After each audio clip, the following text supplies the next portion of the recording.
Hello mga Megs, it's me, Joyce.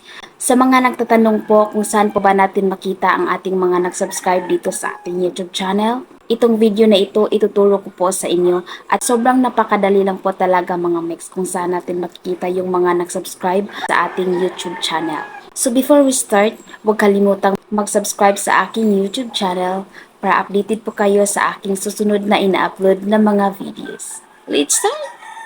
First po na ating gagawin mga Megs is i-open nyo po yung Chrome or yung Google ninyo.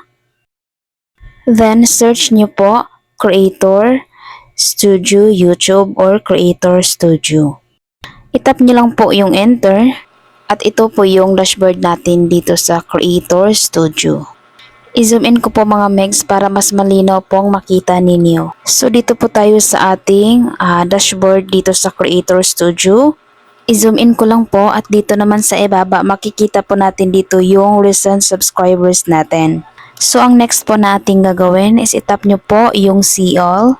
At dito makikita natin lahat ng ating nag-subscribe dito sa ating YouTube channel. Dito naman sa ibaba, dito sa may right side, makikita po natin dito yung arrow na maliit. Ito po. Pindutin nyo lang po iyon at mag-next na po or mag-next page. Dito sa date subscribe, pwede po natin makita yung date kung kailan sila nang subscribe sa ating YouTube channel. Napakaganda po ito mga Megs kasi dito sa may upper right side, makikita po natin dito. Pindutin nyo lang po ito yung maliit na arrow. So makikita po natin dito yung last 7 days, 28 days, 90 days, lifetime, or 365 days.